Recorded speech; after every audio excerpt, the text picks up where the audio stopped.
Jacob തോമസിനെ അഖിലേന്ത്യാ service ചട്ടങ്ങൾ ഓർമ്മിപ്പിച്ച DGP TP സെൻകുമാർ മാധ്യമങ്ങളുമായി സംസാരിക്കുമ്പോൾ സർക്കാരിനെയോ സർക്കാർ നയങ്ങളെയോ കുറ്റപ്പെടുത്തരുതെന്ന് DGPയുടെ ഫേസ്ബുക്ക് പോസ്റ്റ്. ചട്ടങ്ങളെക്കുറിച്ച് ജേക്കബ് തോമസ് നേരത്തെ ചോദിച്ചിരുന്നു. വിവരങ്ങളുമായി ഞങ്ങളുടെ പ്രതിനിധി ജീവൻ കുമാർ ചേരുന്നുണ്ട് ടെലിഫോൺ ലൈനിൽ. ജീവൻ, സർക്കാർ ചോദിച്ച വിശദീകരണത്തിന് മറുചോദ്യം ഉന്നയിക്കുകയായിരുന്നു ജേക്കബ് തോമസ്. താൻ സർക്കാരിനെ പ്രതികൂട്ടിലാക്കിയതിന് എന്ത് തെളിവാണ് ഉള്ളത് എന്നതടക്കമുള്ള ചോദ്യങ്ങളാണ് അദ്ദേഹം ഉന്നയിച്ചത്. നിലവിൽ സർവീസ് ചട്ടങ്ങൾ എങ്ങനെയാണ് പോലീസ് മേധാവി ഓർമ്മിപ്പിക്കുന്നത് അദ്ദേഹത്തെ? അരുൺ, ജേക്കബ് തോമസിനെ 1968 ഓൾ ഇന്ത്യ സർവീസ് റൂളിന്റെ ഒരു പേജ് തന്റെ ഫേസ്ബുക്ക് പോസ്റ്റിൽ പോസ്റ്റ് ചെയ്തുകൊണ്ടാണ് TP സെൻകുമാർ അഖിലേന്ത്യാ സർവീസ് ചട്ടങ്ങളെ പറ്റി ഇപ്പോൾ ഓർമ്മിപ്പിക്കുന്നത്. പ്രധാനമായും അദ്ദേഹം പറയുന്നത് സർക്കാർ അതിന്റെ 7ാം ഖണ്ഡികയിലുള്ള കാര്യമാണ്.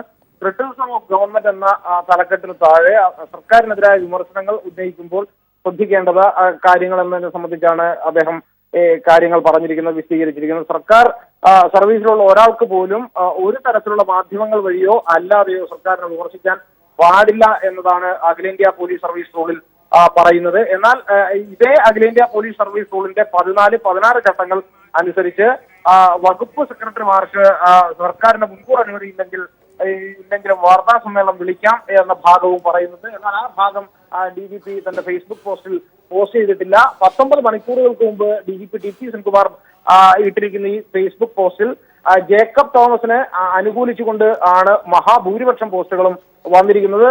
DGP സർക്കാരിന്റെ മൗത്ത് പീസ് ആയിരിക്കുന്നു എന്നതടക്കമുള്ള വലിയ വിമർശനങ്ങളാണ് സെൻകുമാറിനെതിരെ ഫേസ്ബുക്കിൽ ഉയർന്നിരിക്കുന്നത്.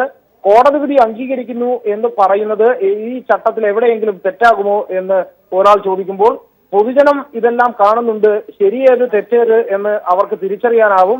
ഉള്ള വില കളയരുതെന്നും മറ്റൊരു പോസ്റ്റിലൂടെ മറ്റൊരാൾ ഉപദേശിക്കുന്നു.